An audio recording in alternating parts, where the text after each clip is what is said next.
Spring is finally here. I'm sure of it. I really hope. I say I'm sure of it. I really hope it is because I have planted a handful of things outside in hopes that they will survive. So we'll see. Yes, spring. I've been looking forward to this for so long. You know that if you've been watching these videos, it's all I've been talking about for months. But I think for a lot of people, we feel like when spring does finally arrive and the long, dark winter is over, we're supposed to just be all joy all the time, just completely elated. And I think that spring not only represents rebirth and new beginnings, but also growing pains. And I, for one, have gone through and am still going through many of those. It's been a roller coaster lately. And I'm going to wait for that fire truck to go by. It reminds me of a letter that my mom wrote to me when I was in my probably early 20s and I was in a really, really dark place and feeling scared by it and really discouraged. And I wish I could remember the letter word for word. I'll look for it and I will post it in the description below if I can find it, because it's so simple, it's short, and it's beautiful, but really powerful. And I've hung on to this ever since then. Anytime I'm in a dark place and it's starting to make me uncomfortable. And basically she wrote something along the lines of, it is in the darkest of places that the most beautiful flowers and the strongest of trees germinate and come to life. And I try and remember that whenever I start to feel like I'm treading water, or maybe not even. And I try and remember that it's really quite possible that this is just growing pains and that something really beautiful and strong and powerful is about to be born. Making focaccia dough is very easy. It's just flour and instant yeast and water. You can add some salt to the dough also, but I'm not going to because I'm going to sprinkle quite a bit of salt on the top afterwards. And same with oil. Some people put oil in the dough, but again, I'm going to bake it with quite a bit of oil, so I'm not adding it to the actual dough itself.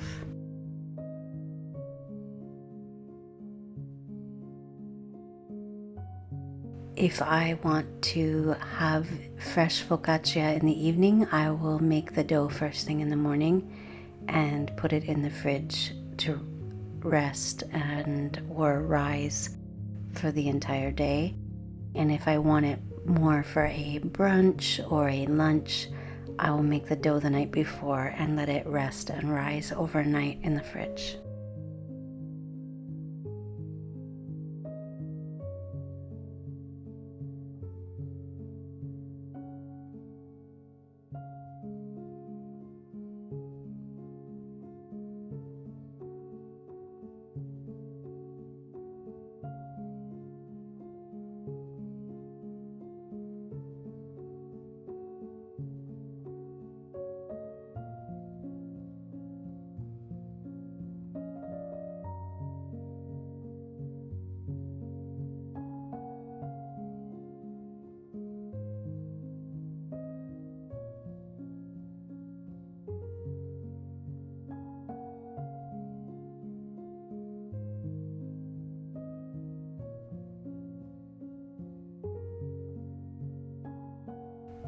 I'm slicing up leeks and I'm also going to prepare some asparagus for my asparagus and pea salad, but I will reserve a few leeks on the side, some slices, and also a few spears of asparagus for decorating my focaccia, because I'm making a spring focaccia.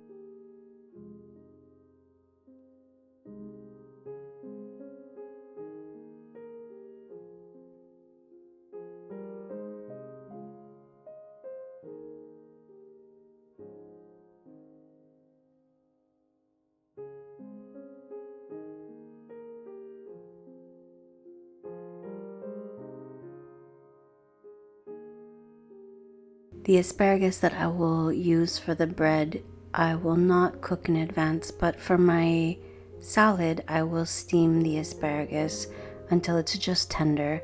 I don't like it when asparagus is too soft or mushy or starts to turn yellow. I find the taste becomes very bitter and disagreeable.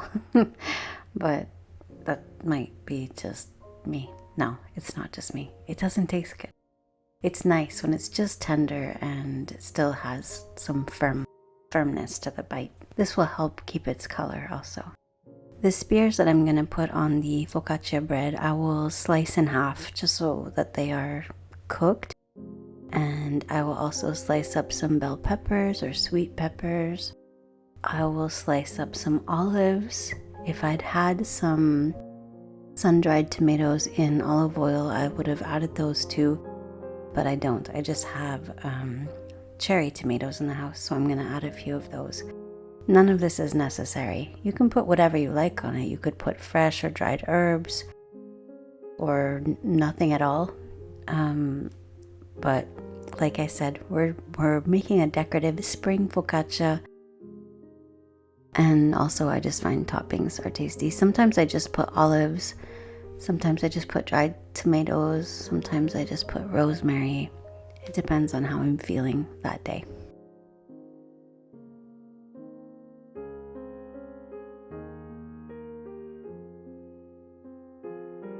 I use a generous amount of olive oil in a cast iron pan, and I put the dough in it and stretch it out, and then I'll just quickly flip it over before it absorbs too much of the oil so that both sides are well oiled, of the dough, that is. And then I will stretch the dough out to make sure that it extends to the sides of the pan, and then I will dimple it with my fingers. I'm not sure why we do that actually. I don't know if it actually tastes better or I don't know actually, but it sure looks cute. so I do it.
I'm not sure if it's true, but somebody told me that if you quarter potatoes that already have eyes on them or are beginning to sprout and you put them directly in the earth, they will grow into potato plants. I've never tried this before.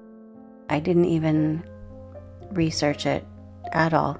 Sometimes I'll spend days or even weeks or months researching things before I try them. And sometimes I just try things for fun. So that's what I did with the potatoes. And we'll see if I get plants out of it. Let me know if any of you have tried this before. I might just be making a sack of compost for all I know. But we're trying for potatoes. We'll see.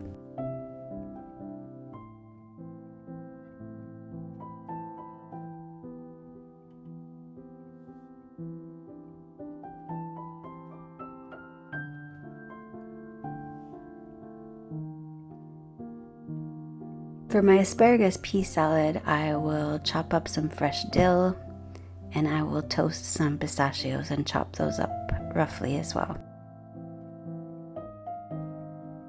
In a small saucepan, I will put some red wine vinegar with a bit of agave to sweeten it, and I will bring it to a boil on the stove with my sliced leeks, and then I will turn it off and just let them sit and marinate in the vinegar mixture.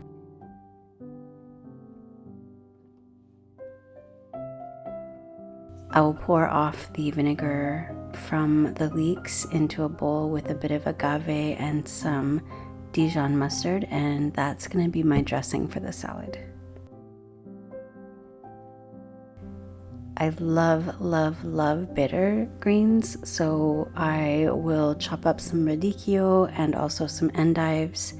But if you don't like that bitter taste, you could use something more palatable, like a Boston lettuce or a romaine or some other tender greens that you like for your salad.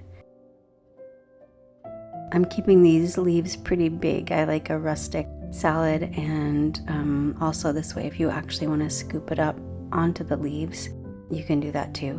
So I'll just spread the leaves out on a plate, and then I will mix my leeks with the peas, which I've also steamed in advance, and I will add my fresh dill and the dressing.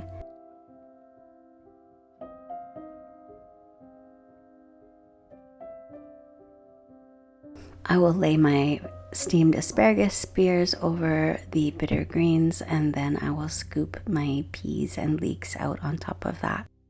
And if there's any leftover dressing, I'll add that at the end. Oh, and I'll garnish with the toasted pistachios and any leftover chopped dill.